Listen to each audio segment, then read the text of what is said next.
dragi, bine v-am regăsit la un nou episod din CSGO. Astăzi vom juca alături de Vlad pe o mapă cu AVP și cu tigăle. Nu uitați, dacă vă place această serie, apăsați butonul de like.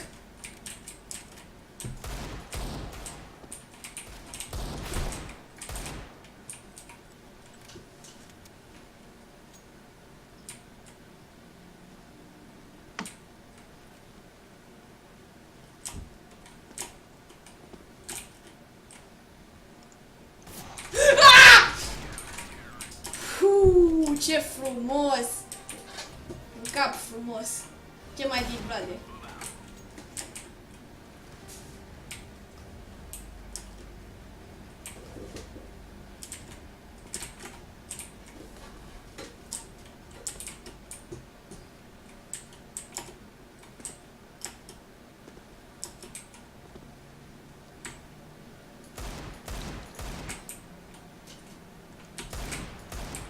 Vlade, ce mai zici?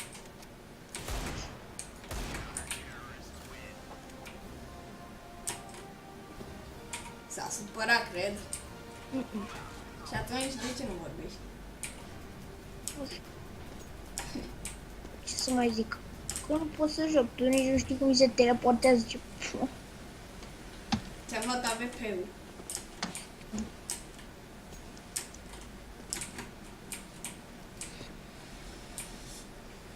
Mamă, nu ne mai întâlnim.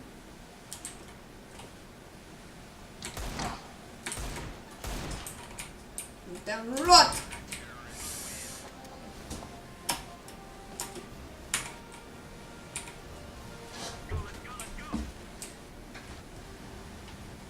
Se pare că nu joc mult cu AVP-ul, situații din astea, joc mai mult cu tigălul. Dracu.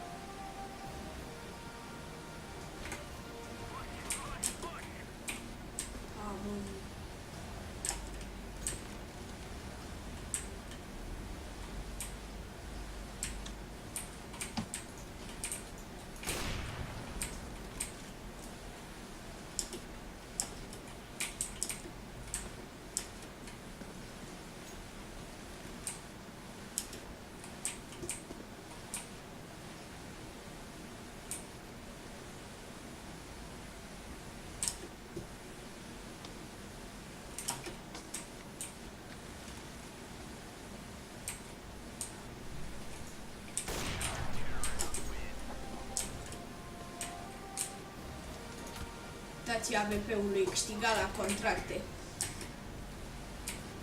E un norocos. Oh, shit.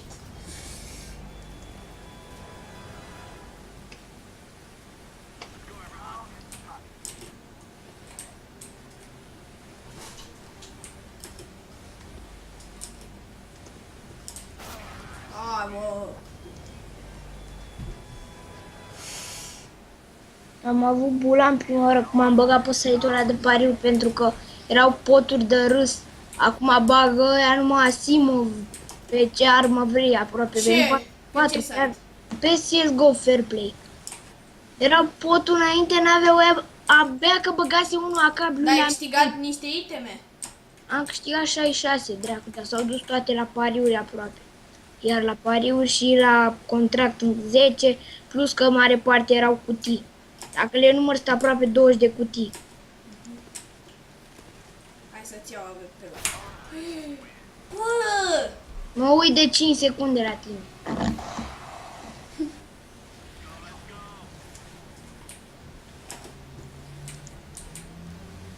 Ce-i, Vlad, joci mai organizat? Nu joc pe dracu. Joc un căcat.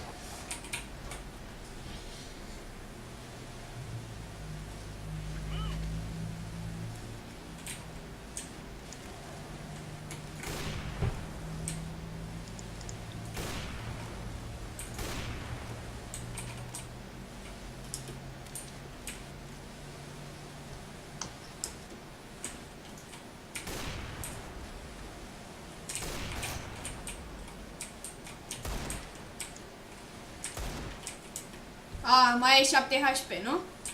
Nu, 10, nu, 5, nu, 2, nu. 6.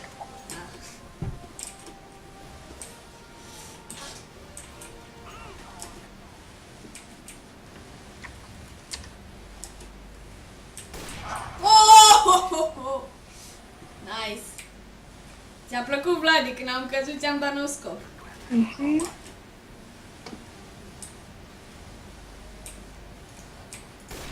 Oh my god. Ah! Frumos.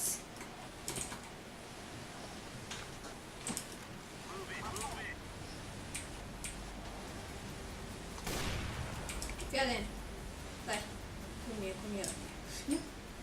Stai.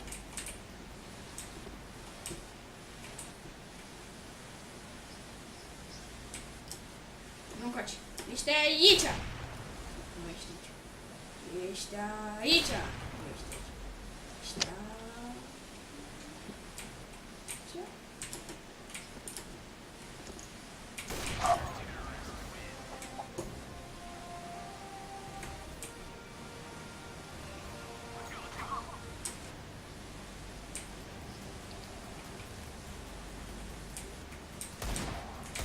Hai mă cu lamele.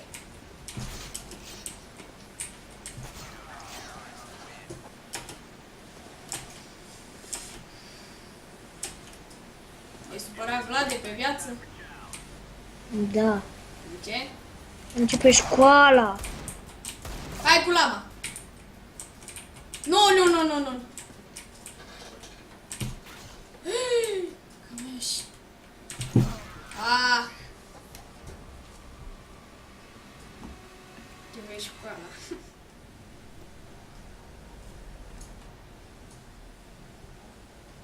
Așa că, până la urmă, inevitabil, trebuia să înceapă.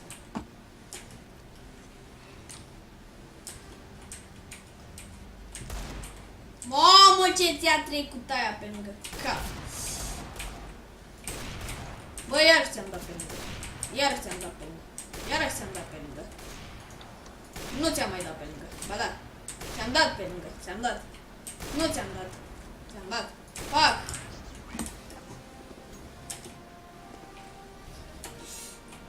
Opa. Am APP Phobos.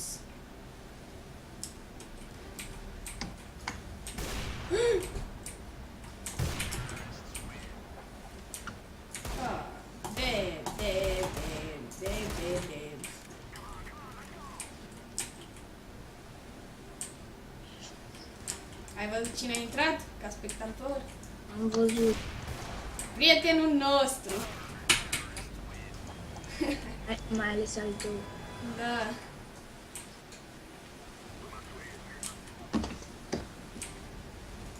Și acum se bage la mine.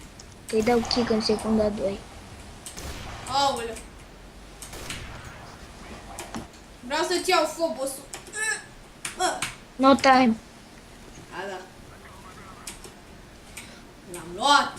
Lasă-mă. Deci aia vreau să fac. Ce vrei să faci? Mi-a dat prostul kick. Mi-a dat kick, bă. Lol. Bă, ești, bă. Stai puțin, că vreau să fac o șmecherie. Săracul, deci, așa. Se arată. Suferă de probleme mentale. L-aș înjura pe schimb, dar nu l-am la prieteni. Săracul. Haha, a plecat. Dacă te uiți la video, apropo, sucablet, Da. din acui curva. Păi nu mai pot să intru acum, frate, că mi-a dat kick. Aha. Dacă îmi dai tot pe mapa să spune că nu-mi dă voie să mai intru. Nu este problemă, deci acest copil este cam needucat și necivilizat, deci noi vom încheia acest episod, sper că v-a plăcut și până data viitoare.